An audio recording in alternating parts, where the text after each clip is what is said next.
Hey everyone, this is Sugandha and you're watching Ready to Get Update and welcome back to my channel। और again आ गया है आज situational interview questions. आपको दिख रहा होगा 7 सेशन है, ज़्यादा टाइम वेस्ट नहीं करूँगी और हम चलते हैं सीधा किस पे, सीधा चलते हैं हम क्वेश्चंस पे। लेकिन पता है क्या हो रहा है, मैं बहुत ज़्यादा मतलब बहुत सारे सेशंस इस पे दे चुकी हूँ आपको, लेकिन मुझे ना उतना ज़्यादा इस पे आउटपुट नहीं आ रहा है। मतलब बहुत सारे लोग नहीं देख रहे हैं, मुझसे रिक्वेस्ट तो बहुत सारे लोग करते हैं, इनफैक्ट जो सेशंस पे लाइक हैं वो भी बहुत कम है।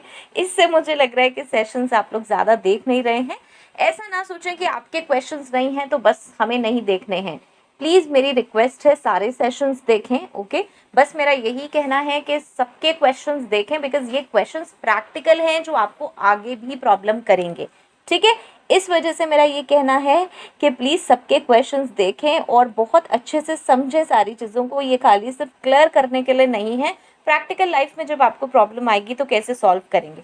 तो चलिए, अब बहुत हो गई कहानी, अब स्टार्ट कर लेती हूँ। सिचुएशनल इंटरव्यू क्वेश्चंस क्या होते हैं? कोई भी स्पेसिफिक सिचुएशन दी जा सकती है, ऐसा हो तो क्या करेंगे, वैसा हो तो क्या करेंगे, या फिर कोई रियल सिचुएशंस भी हो सकती हैं। बहुत सारे क्वेश्चंस तो इसमें ऐसे हैं जो हाँ मैंने एक्सपीरियंस करे हैं रियल में, तो मैं रियल ज़रूर कहूँगी, ठीक है।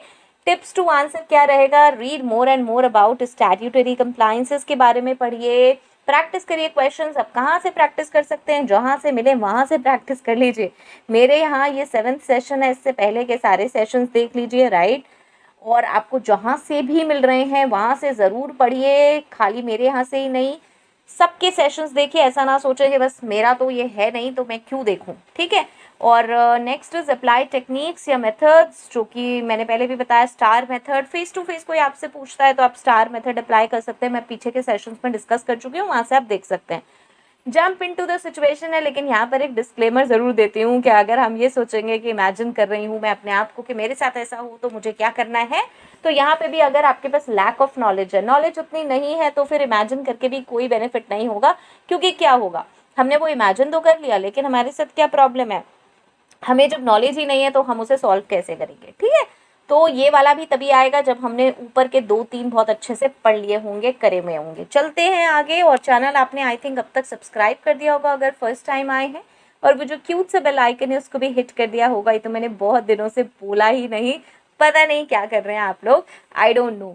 और दूसरा चैनल भी है मेरा, वो है ready for SS English, English में है, उसकी भी बहुत ज़्यादा रिक्वेस्ट आ रही है कि वहाँ पे भी सेशंस डालिए, वहाँ पे भी आएंगे सेशंस। एक्चुअली मैं ये जो सारे क्वेश्चंस हैं इन्हें कंपाइल करना, इन्हें शूट करना, इसमें बहुत ज़्यादा टाइम लग रहा है, तो इस वजह से अभी और सेशंस नहीं आ रहे हैं। एंड यही मैं चाहती हूँ कि आप लोगों को ये हेल्प करें, बिकॉज अगर मैं डेली बेसिस पे खाली यही सेशंस दे रही हूँ तो ये आपको बेनिफिट करने चाहिए, ठीक है। तो चलिए, बहुत ज़्यादा कहानी हो गई और फर्स्ट क्वेश्चन पे आ जाते हैं। फर्स्ट क्वेश्चन पता है, हाँ ये क्वेश्चंस आज जो मैं करने वाली हूँ डिस्कस, ये 10 क्वेश्चंस हैं।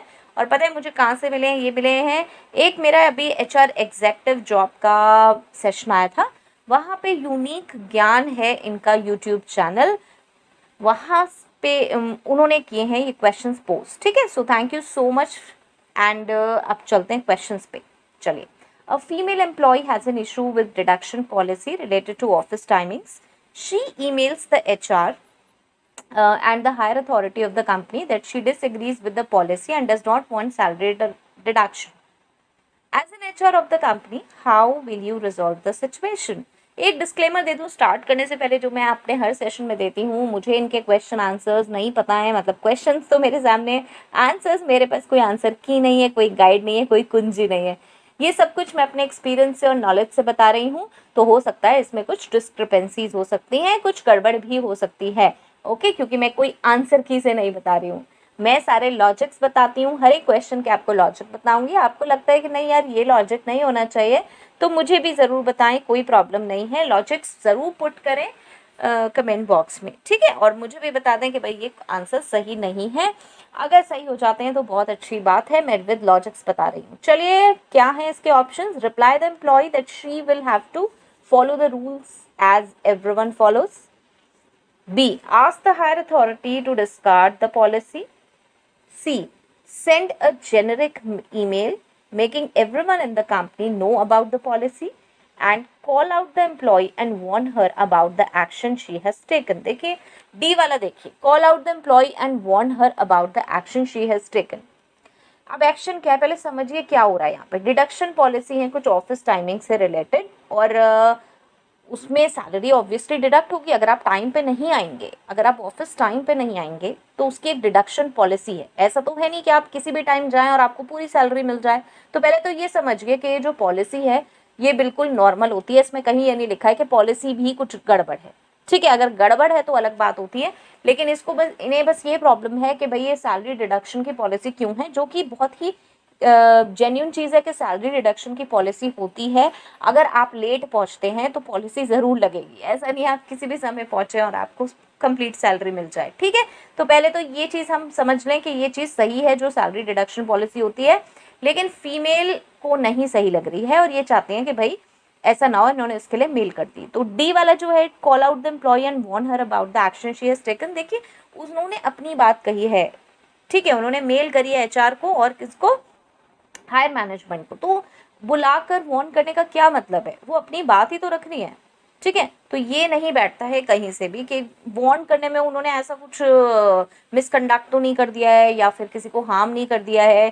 ठीक है, कुछ अब्यूज़ नहीं कर दिया, उन्होंने अपनी बात एक्सप्रेस करी है, जो कि हर एम्प्लॉय की राइट है कि वो एक्सप्रेस कर सकता है।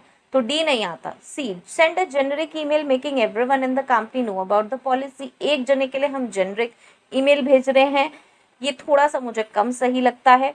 B, ask the higher authority to discard the policy. ये तो और भी मज़ेदार है। अरे कोई पॉलिसी हमने बनाई है सोच समझ के, ठीक है, उसको एकदम आपने, एक एम्प्लॉय ने अपनी बात रखी, उन्होंने बताया, आपने ये कह दिया हायर अथॉरिटी से कि भाई आप डिस्कार्ड कर दो पॉलिसी। ऐसे अगर रोज पॉलिसी डिस्कार्ड होंगी तो फिर बनेंगी क्यों और बनेंगी कैसे। ठीक है, ए पे आते हैं। Reply the employee that she will have to follow the rules as everyone follows. Yes, A option is the best, क्योंकि मैंने आपको ये बताया है कि जो रूल्स बने हुए हैं वो ठीक बने हुए हैं। अगर इसमें कहीं से भी ये लिखा हुआ है कि जो पॉलिसी है वो सही नहीं बनी और उसके अगेंस्ट वो खड़ी हो रही है, तो ज़रूर हमें ध्यान रखना पड़ेगा, हमें पॉलिसी में चेंजेस भी करने पड़ेंगे, हमें बात करनी पड़ेगी एम्प्लॉय से कि उन्हें क्या प्रॉब्लम है। ठीक है, यहाँ पे मैं दोबारा अगेन कह रही हूँ कि जो पॉलिसी है मैं ये एज्यूम कर रही हूँ कि वो ठीक बनी हुई है और पॉलिसी होती भी है सैलरी डिडक्शन के लिए टाइमिंग्स के ऊपर। ओके, तो इस वजह से हमें एम्प्लॉय को ये समझाना होगा कि भाई रूल हैं, सब फॉलो कर रहे हैं, आपको भी करने पड़ेंगे। ठीक है, तो ये हमारा ए सही बैठता है। हर चीज़ के लॉजिक्स हैं, ऐसे मैं कोई ब्लंट आंसर नहीं दे रही हूँ कि भाई यही होना चाहिए और वही होना चाहिए। ठीक है, चलिए next is second. An employee has been working for a company on a contract and was being paid on a per project basis. अच्छा, कॉन्ट्रैक्ट पे हमने किसी एम्प्लॉय को रखा और उसे पर प्रोजेक्ट बेसिस पे हम अमाउंट देते हैं। During the payment cycle the employee did not receive the payment for one of the project because of which they have approached the HR. How the HR respond. चलिए क्या हुआ, payment cycle में ना किसी एक project का उसे पैसा नहीं मिला। अब क्या हुआ, उसने अप्रोच किया हमें। चलिए, ask the employee to talk to the project manager regarding this issue. मतलब प्रोजेक्ट मैनेजर से आप बात कर लो। जो पेमेंट है मैं ये एज्यूम कर रही हूँ कि एचआर ही रिलीज करेगा, चाहे वो प्रोजेक्ट का हो, कॉन्ट्रैक्चुअल हो, कैसा भी हो, एचआर के थ्रू ही रिलीज होगा। ठीक है, मतलब एचआर ऑब्वियसली बीच में इन्वॉल्व होगा ही उसके, तो हम प्रोजेक्ट मैनेजर से क्यों कह रहे हैं। ठीक है, ये नहीं बैठता सही। B, approach the management for clarification on the discrepancy in the payment. इसके बारे में अभी बात करेंगे। C, initiate a formal investigation into the grievance. Investigation किस चीज की हो रही है, इन्वेस्टिगेशन किस चीज की, फॉर्मल इन्वेस्टिगेशन। चोरी हो गई है, क्या हो गया, पेमेंट नहीं मिला है। ठीक है, तो हम बात कर सकते हैं। इन्वेस्टिगेशन यहाँ पे नहीं बैठ रही, क्योंकि जब उस प्रोजेक्ट के पेमेंट गया होगा तो वो हमारे साइन से भी गया होगा, हमारे चीज़ों से, हमारे सामने से निकला होगा, तो हमें अवेयर होने चाहिए। तो डी पे आते हैं। Explain to the employee why the payment for that particular project has been withheld. सबसे बेस्ट, मैं अज्यूम कर रही हूँ एचआर इज अवेयर कि भाई पेमेंट क्यों नहीं गया है, इस वजह से explain to the employee payment क्यों विदहेल्ड हुआ है। या तो ये बेस्ट हो सकता है या फिर हम बी पे आ सकते हैं कि अगर अवेयर नहीं है, कहीं पे भी लाइन ये मेंशन हो कि एचआर को नहीं पता है, या फिर प्रोजेक्ट का जो पेमेंट है, इस प्रोजेक्ट का पेमेंट जो है वो प्रोजेक्ट मैनेजर करता है, या इस तरीके की कोई भी लाइन मेंशन होगी उसमें, तो बी में क्या, तो बी हमारा हो सकता है approach the management for classification और क्लैरिफिकेशन होगा, ये गलत है मेरे हिसाब से, क्लासिफिकेशन नहीं हो सकता, clarification on the discrepancy in the payment, ठीक है। क्लैरिफिकेशन हम मैनेजमेंट से ले सकते हैं कि भाई डिस्क्रिपेंसी क्यों है पेमेंट का, ठीक है। तो ये हो जाएगा हमारा डी सबसे बेस्ट लगता है मुझे, और उसके बाद बी हो सकता है। नेक्स्ट आते हैं थर्ड पे, an employee working at a company has been suspended from work after a personal disagreement with their manager that is unrelated to the workplace. Notice कीजिए, unrelated to the workplace. The employee has been raised, employee has been raised a grievance, what step should the HR take. देखिए यहाँ पे ना फिर questions में grammatical errors हैं, और मैं इसलिए मेंशन करती हूँ बिकॉज मुझे ऐसा लगता है कि आप भी ये सोचेंगे कि कैसे आप क्वेश्चंस रीड कर रहे हो, इतनी सारी एरर्स हैं। तो जस्ट बिकॉज मैंने ये कमेंट बॉक्स से एज इट इज कॉपी की है, और जिन्होंने डाली होंगी उन्होंने भी कॉपी प्लेस में कहीं ना कहीं दिक्कत हो गई होगी, जिस वजह से ये एरर्स है। तो समझने की कोशिश करें क्वेश्चंस को, जैसे मैं भी समझने की कोशिश कर रही हूँ।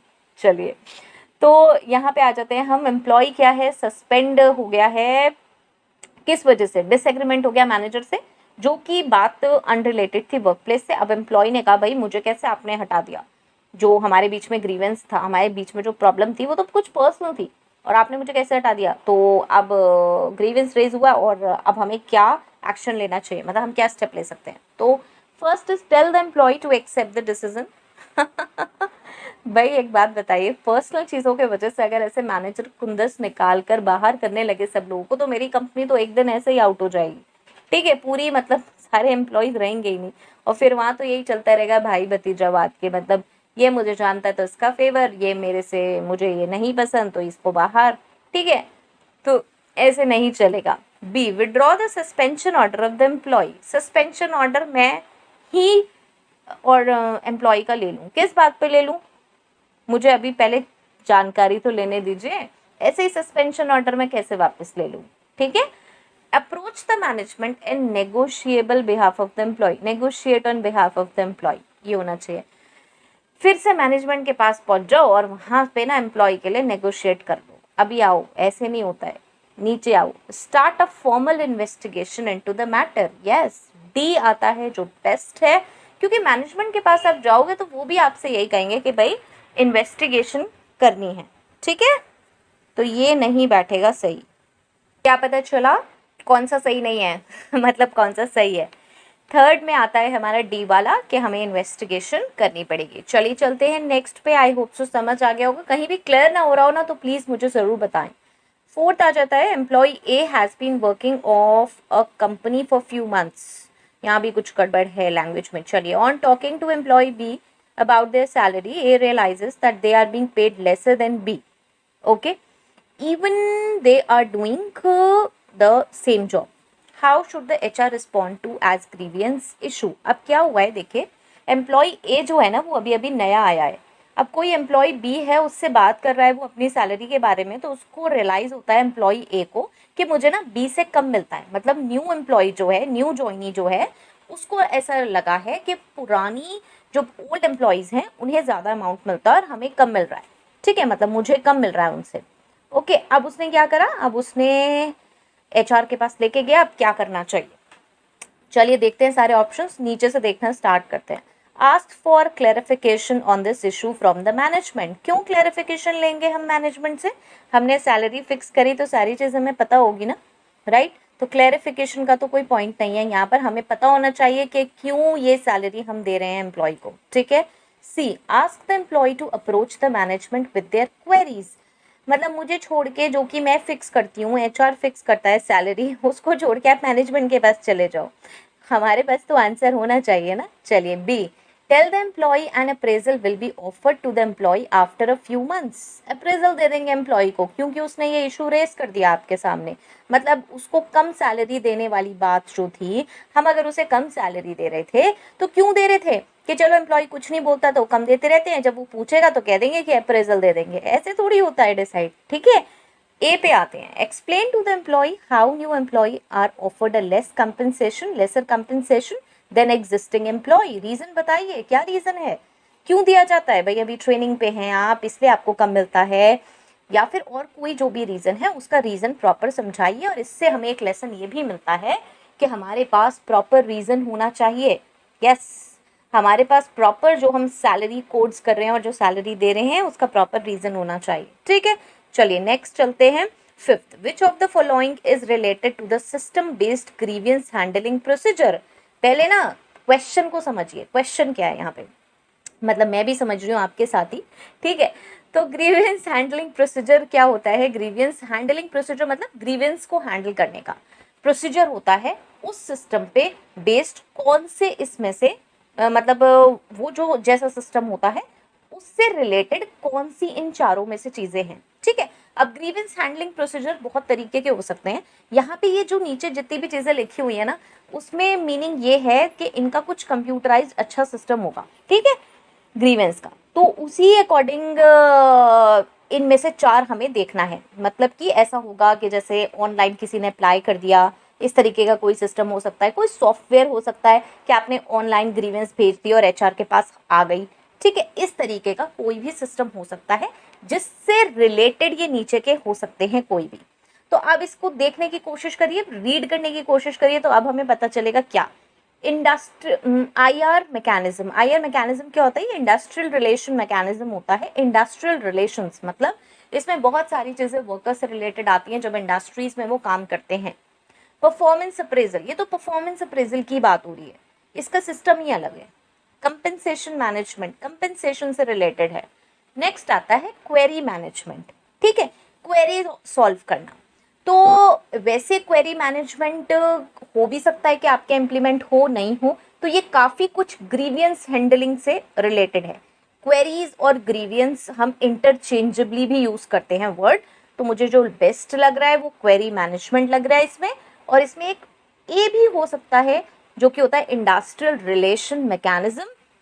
ये इसलिए हो सकता है क्योंकि इंडस्ट्रियल रिलेशंस में भी क्वेरी और ग्रीवियंसेस बहुत आते हैं, लेकिन इंडस्ट्रियल रिलेशन खाली क्वेरी का नहीं है या खाली ग्रीवियंस का नहीं है, इसलिए मैं इसको बिल्कुल सेकंड पे रख रही हूँ। अगर आपको दो टिक करने हो तो ही लीजिएगा, जैसे इसमें लिखा है विच of the following is related, तो हो सकता है आपको दो टिक करने हो तो आप ये दूसरा टिक कर सकते हैं। अदरवाइज जो बेस्ट मुझे लग रहा है ग्रीवियंस और क्वेरीज से रिलेटेड वो क्वेरी मैनेजमेंट ही लग रहा है।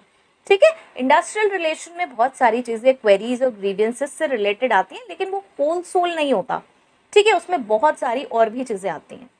चलिए नेक्स्ट चलते हैं सिक्स्थ पे।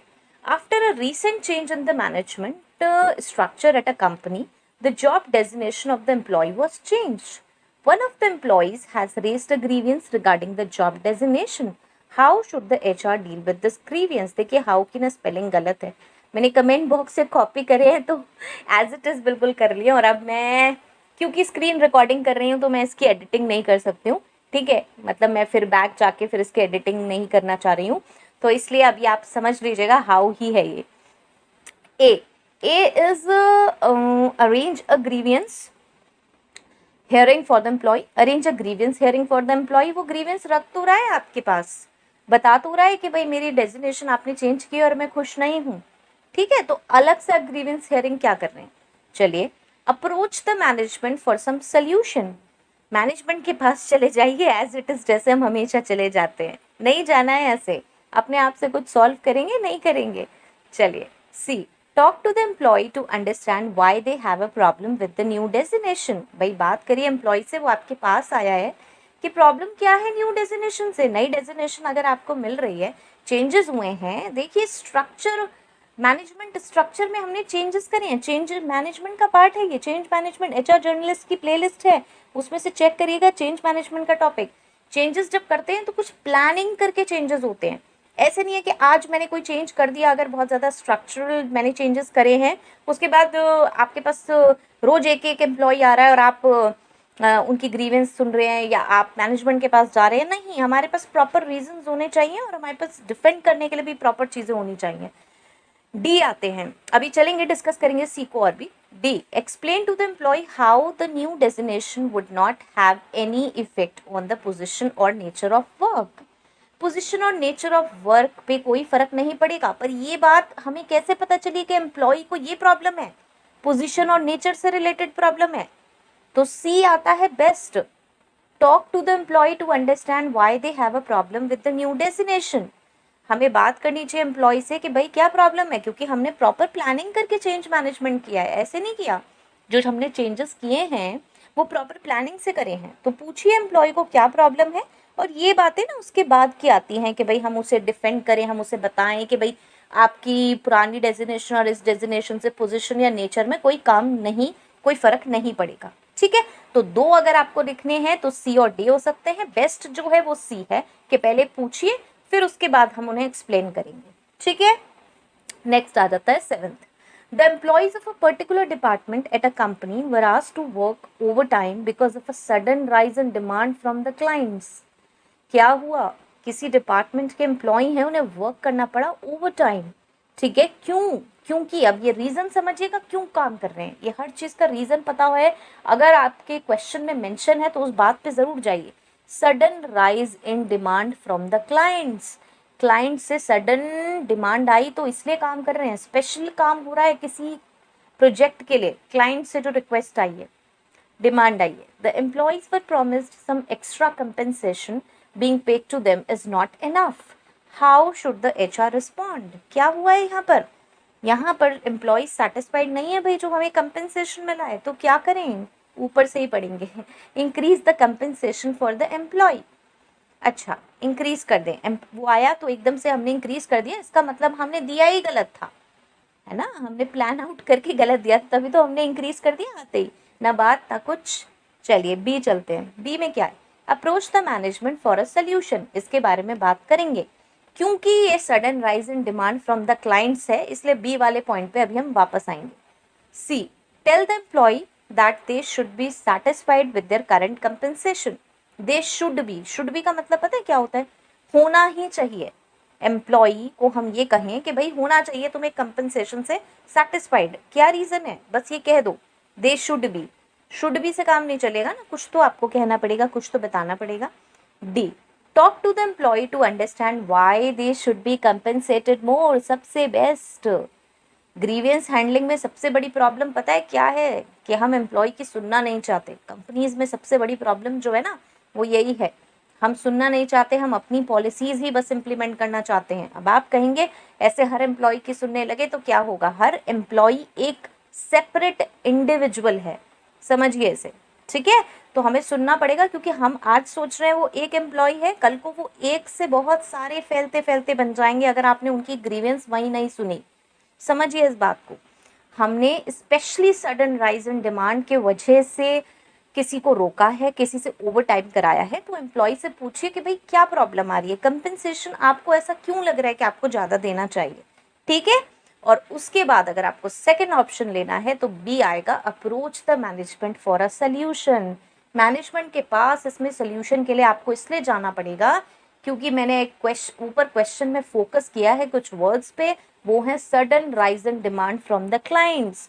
जब क्लाइंट से सडन डिमांड आई है तो ये मैनेजमेंट के उसमें आनी चाहिए। इस वजह से अगर हमने ओवर टाइम किसी को कम दिया है तो ये इश्यूज बाद में भी आ सकते हैं। फाइन, एक्स्ट्रा कंपनसेशन के बारे में हम अप्रोच कर सकते हैं मैनेजमेंट को, लेकिन सबसे पहले डी, क्योंकि हम समझेंगे। बी इसलिए कि फिर अगर हम मैनेजमेंट के पास लेकर जाएंगे तो मैनेजमेंट पूछेगा भाई ये तो पूछो एम्प्लॉय से कि उन्हें ज़्यादा क्यों चाहिए, क्यों कह रहे हैं, क्योंकि ये मैनेजमेंट आपसे पूछेगा, ज़रूर पूछेगा। ऐसे नहीं मैनेजमेंट एक्सेप्ट करेगा, वो ये कहेगा कि भाई एम्प्लॉय को क्या चाहिए और क्यों चाहिए। ठीक है, तो ये हो जाएगा हमारा बेस्ट, मैंने बता दिया आपको डी, और उसके बाद हम इस बी को ले सकते हैं। चलिए सेकंड ऑप्शन मैं इसलिए दे रही हूँ क्योंकि इसमें जैसे ऑप्शंस दिए हुए हैं उसके अकॉर्डिंग मुझे जो चीज़ बेटर लग रही है, जो कि प्रैक्टिकली होता है, मैं उसकी बात कर रही हूँ। चलिए D, eighth is an employee working at a startup has raised a grievance with the HR that they have not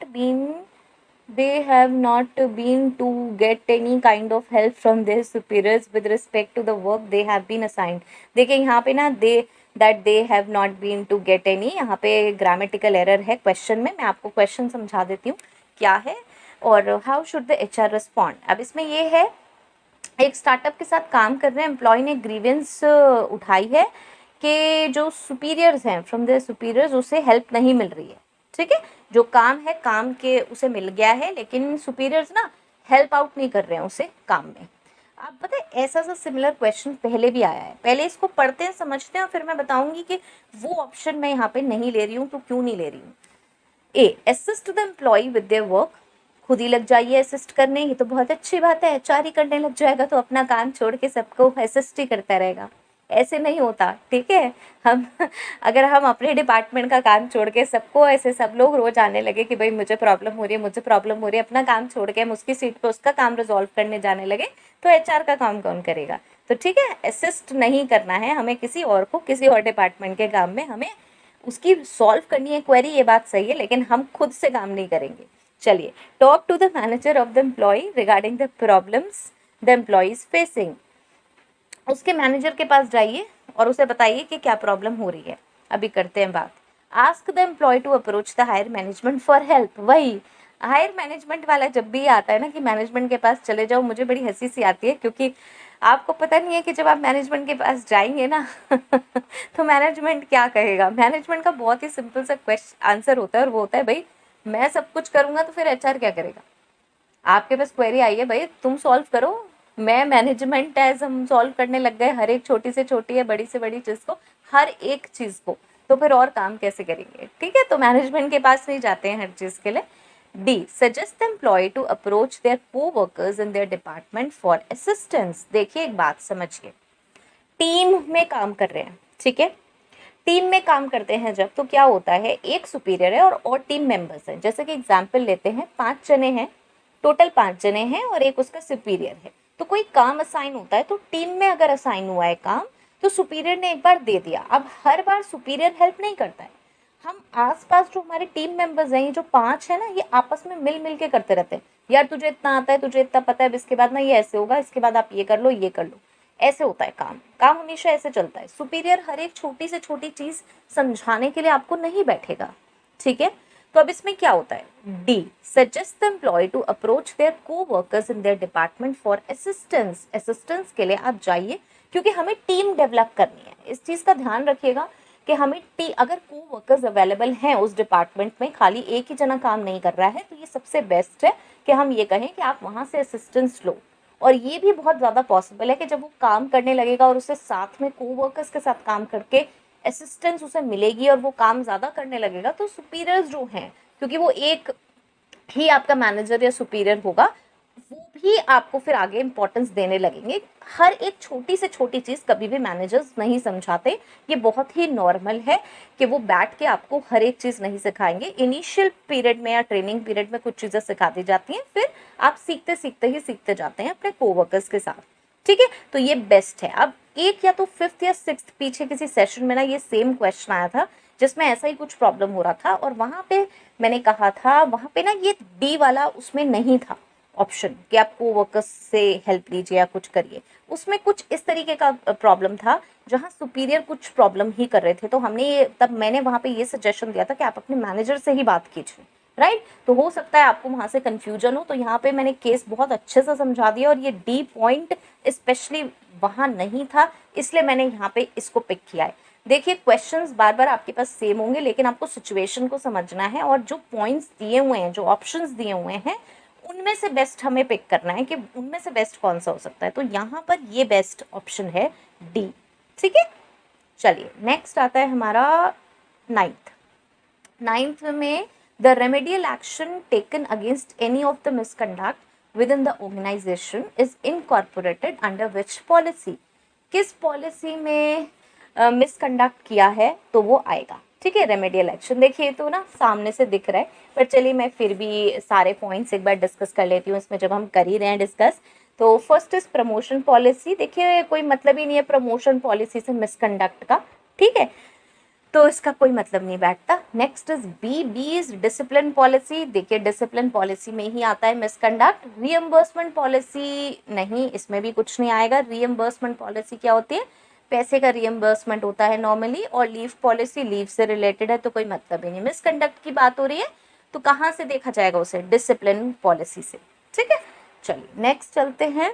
I think इसमें ज़्यादा कुछ प्रॉब्लम नहीं होगी, देख के आंसर विजिबल भी है, ठीक है। अब आते हैं हम अपने 10th पे, और 10th क्या कह रहा है, 10th कह रहा है you are an HR manager of a private firm, ठीक है। एक सेकेंड, यू आर, आप रीड कर सकते हैं, you are an HR manager of a private firm, you received a verbal complaint from a female employee that a male employee tried to harass her physically during her night shift work. As an HR manager, what should your course of action? यहाँ पे भी कुछ mistakes हैं grammatical. चलिए अब क्या है देखिए, HR मैनेजर हैं आप प्राइवेट फर्म में और आपको क्या मिला है, आपको एक फीमेल एम्प्लॉय से कंप्लेंट मिली है. मेल एम्प्लॉय ने क्या किया है, try to harass her physically during night shift. As an HR manager आपका क्या कोर्स ऑफ एक्शन होगा. देखिए बहुत ही सैडनिंग भी चीज़ है जिस तरीके की चीज़ आई है. नाइट शिफ्ट में कोई फीमेल काम कर रही हैं और उन्होंने बताया है कि भाई मेल एम्प्लॉय ने मुझे हरास करने की कोशिश की है या किया है, try to harass her physically during night shift. ठीक है, अब ए ऑप्शन पढ़ते हैं, बहुत ही ध्यान से ऑप्शन पढ़ने हैं. You will terminate the male employee in next 1 hour. जैसे ही कंप्लेंट आई मैंने टर्मिनेट कर दिया एम्प्लॉय को. ठीक है, टर्मिनेट कर दिया. चलिए बी देखते हैं. You will transfer the male employee to some other location so that he may not again harass her. मतलब उसे हरास ना करे, ट्रांसफर कर दो मेल एम्प्लॉय को किसी और जगह जिससे वो उसे हरास ना करे, वहां जाके दूसरे को हरास करे, है ना. ये भी तो हो सकता है क्योंकि आपने ट्रांसफर कर दिया ना मेल एम्प्लॉय को, उसकी हैबिट से रिलेटेड जो उसने काम किया उस पर तो उसे कुछ मिला नहीं, तो वो तो फिर आज इसे हरास यहाँ पे कर रहा था, दूसरी जगह जाके दूसरे को हरास करेगा. ठीक है, चलिए डी ऑप्शन पढ़ते हैं. You will suspend the male employee for certain days as a penal action after receiving the complaint from the female employee. Suspend कर दिया मेल एम्प्लॉय को एज अ पेनल एक्शन कुछ दिन के लिए, जिससे कि ठंडा सा हो जाए मामला, फीमेल भी थोड़ी सी भूल जाए और फिर बुला लेंगे, है ना. यही तो है टेक्निक इसकी. तो चलिए सी पढ़ते हैं. अभी मैं क्लियर करूंगी आपको, आप ये ना सोचे मैंने बस पॉइंट्स को ऐसे ही हल्का हल्का से रीड करके छोड़ दिया. चलिए C. You will conduct a 1-to-1 inquiry with both the female and the male employee and prepare a report. Based on the feedback received, submit the report to your POSH committee and seek further recommendation from ICC POSH member. ये ICC POSH member नहीं होना चाहिए, मेरे हिसाब से ये IC POSH member होना चाहिए. ठीक है, ये IC POSH member होना चाहिए. IC मतलब इंटरनल कमिटी POSH member. ठीक है, ये हमारा एक एक्ट है, आपको ऑनलाइन सब जगह मिल जाएगा, इसको चेकआउट करिएगा. बहुत ज़रूरी एक्ट है, एज एन HR हमें पता होना चाहिए. एक स्टोरी है 1992 से, वहाँ से ये आया था. ठीक है, और इस केस में वैसे जो ये सी दिया हुआ है ये सबसे बेस्ट है, लेकिन मैं आपको इसमें एक डिस्क्लेमर दे दूँ अभी यहाँ पर. कुछ चीज़ें सी पॉइंट में जो दी हैं वो थोड़ी सी ठीक नहीं है, क्योंकि क्या होता है ये जो इंक्वायरी एंड ऑल है ये IC मेंबर, इंटरनल कमेटी के मेंबर ही करते हैं. यहाँ पे ये कहा है कि हम 1-to-1 इंक्वायरी मेल और फीमेल एम्प्लॉय की करेंगे और फिर जो हमारा फीडबैक है वो हम पॉश कमेटी को सबमिट कर देंगे. तो ये भी ठीक है, क्योंकि हमने हमारे पास एक इन्फॉर्मेशन आई तो हाँ हमने अपनी साइड की इंक्वायरी करी दोनों की और वो हमने सेंड कर दी. इसके अलावा जितने भी ऑप्शंस हैं उसमें कहीं पर भी ये नहीं आ रहा है कि हमने कुछ मेल को एज एक्शन लिया उसके अगेंस्ट ज़्यादा और कुछ लेसन मिला औरों को भी और उस एम्प्लॉय को भी. ठीक है, और फीमेल भी कुछ डिफेंड हुई, क्योंकि आपने टर्मिनेट कर दिया तो एक आपने निकाल दिया अपने हाथ से, लेकिन हरासमेंट हो रहा है और फिजिकली, और तो सिर्फ निकाल दिया, ये थोड़ा सा मुझे नहीं लगता.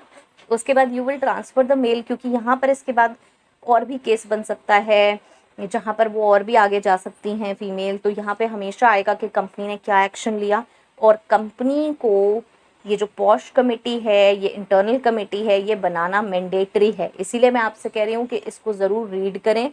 मैं भी आगे एक्ट्स में इसको लाऊंगी, मैं आई ट्राई कि मैं इसे जल्दी से जल्दी लेकर आऊँ. मुझे और अभी बहुत सारे एक्ट्स पे इशू करने हैं सेशंस जो कि आने वाले हैं, PF, ESI, मैटरनिटी बेनिफिट, और ये जितने भी वुमेन सेफ्टी रिलेटेड हैं और जितने भी लेबर लॉज रिलेटेड हैं, ये सारे एक्ट्स आएंगे धीरे धीरे करके, लेकिन अभी बहुत ही जल्दी नहीं आएंगे. इसलिए मैं ये नहीं कह रही हूँ कि मैं ये दे दूँगी तो आप वहीं से देख लीजिएगा. तो इसे ज़रूर पढ़ें, क्योंकि ये मैंडेटरी रिक्वायरमेंट है कंपनी की. इसलिए मैं आपको इस पे फोकस कर रही हूँ, क्योंकि ये हमें मेंटेन करना मैंडेटरी है. अगर जो फीमेल है वो आगे पुलिस में जाएंगी तो वो ये बताएंगी कि भाई यहाँ पे मैंने रिपोर्ट किया और बस एम्प्लॉय को हटा दिया और कुछ नहीं हुआ, ठीक है, तो वो हमारी कंपनी पे भी गलत इंप्रेशन भी आएगा और फिर और भी चार्जेस बनते हैं। ठीक है, इस वजह से हमें कुछ तो लेना पड़ेगा एक्शन, और ये हमें पता भी होना चाहिए कि ये कमेटी बनती है, कितने एम्प्लॉयज़ होते हैं जिसके ऊपर ये कमेटी बनती है। ठीक है,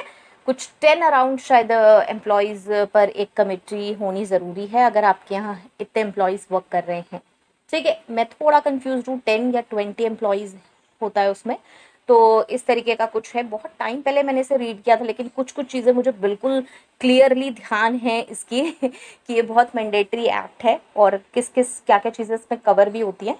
तो स्पेशली मैं कहूँगी कि इसको ज़रूर आप पढ़ लें।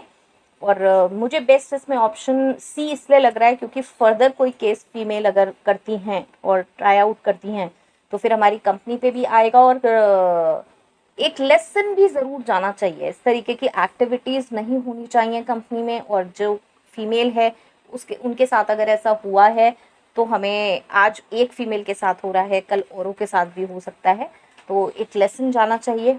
और ठीक है, सो इसीलिए मुझे सी लगता है, बट स्टिल मैं आपसे वही बार बार कह रही हूँ कि इसे ज़रूर पढ़ लें, रीड कर लें, क्योंकि इसमें कुछ चीज़ें ऐसी हैं जो कि वहाँ होनी मैंडेटरी हैं और उसके बेसिस पे ही फिर आगे केसेस बनते हैं। ठीक है, क्योंकि इसमें ज़्यादा कुछ इन्फॉर्मेशन नहीं दी है, बस मुझे यहाँ से ट्राई टू हरास और यहाँ तक इतना है, लेकिन ये बहुत ज़्यादा इन्फॉर्मेशन है हरास फिजिकली, तो इससे बहुत सारे सिग्नल्स मिल रहे हैं कि क्या चीज़ हो सकती है, तो इसलिए एक्शन लेना बनता है।